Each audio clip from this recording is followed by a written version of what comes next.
ایک تھی چڑیا، ایک تھا کوا، دونوں میں بلا کی دشمنی تھی۔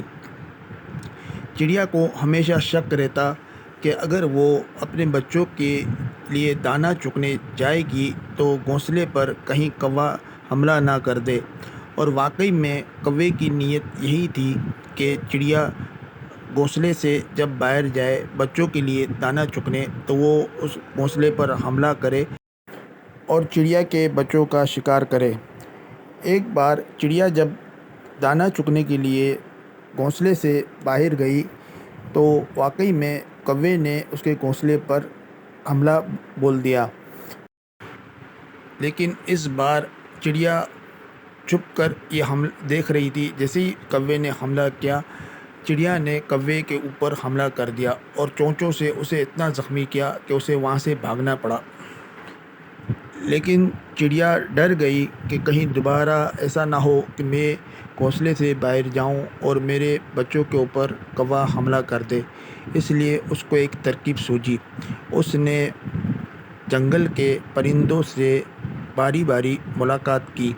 پہلے کبوتر کے پاس گئی، اس سے کہا کہ دیکھیں میرے ساتھ یہ معاملہ ہوا ہے، میرے گھونسلے پر کوے نے حملہ کیا ہے اور میرے بچوں کا شکار کرنے کی کوشش کی ہے، آپ میرا ساتھ دیں۔ کوے نے کہا ہم ہر طریقے سے تعاون کے لیے تیار ہیں، اور جیسے ہی اگر کوے نے حملہ کیا ہم اس کے اوپر حملہ کر دیں گے۔ پھر وہ کوئل کے پاس گئی اور اس سے بھی یہی بات کی کہ کوے نے میرے گھونسلے پر حملہ کیا ہے اور میرے بچوں کا شکار کرنا چاہتا ہے۔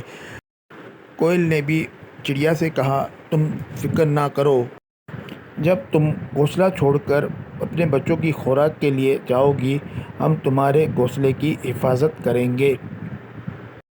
اس طرح چڑیا نے بہت سے پرندوں سے مطالبہ کیا کہ وہ میری مدد کرے اور سب تیار ہو گئے۔ کچھ دن بعد جب چڑیا بچوں کے دانہ پانی کے لیے گھونسلہ چھوڑ کر جنگل میں دانہ چگنے گئی تو پیچھے سے کوے نے اس کے گھونسلے پر حملہ کر دیا۔ اس کے بعد سب پرندوں نے، کبوتر، کوئل اور بہت سے پرندوں نے جنہوں نے وعدہ کیا تھا چڑیا سے، وہ سب وہاں پر آ گئے اور انہوں نے سب نے مل کر کوے کے اوپر حملہ کر دیا اور اسے اپنی جان بچانی مشکل ہو گئی۔